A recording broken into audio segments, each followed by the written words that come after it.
আল্লাহ পাক রব্বুল আলামিন মেহেরবানি করে দয়া করে মায়া করে আমাদের এই হাত দুইখানা তুমি কবুল করে নাও। আল্লাহ পাক রব্বুল আলামিন জীবনে কত নামাজ ছেড়ে দিয়েছি আল্লাহ, জীবনে কত বেপরদায় চলেছি, জীবনে কত খারাপ রাস্তায় চলেছি আল্লাহ। আল্লাহ পর্দা করে নাই, মিথ্যা কথা বলেছি, চুগলখুরি করেছি, গীবত করেছি আল্লাহ, পরনিন্দা করেছি, অহংকার করেছি। তোমার কোরআনের মাহফিলে বসে তোমার রহমতের দরজায় হানা দিয়েছি আল্লাহ। আল্লাহ পাক রব্বুল আলামিন জীবনে গুনাহ করতে করতে জীবনটা বরবাদ করে ফেলেছি আল্লাহ।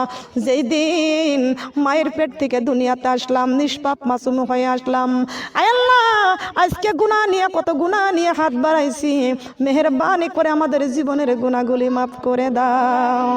আল্লাহ পাক রব্বুল আলামিন আজকে গুনার কথা মনে পড়ে গেল, তোমার রহমতের দরজায় হানা দিয়েছি। ও মাবুদ, আজকে কোরআন আর হাদিস থেকে আলোচনা শুনেছি, কবরের কথা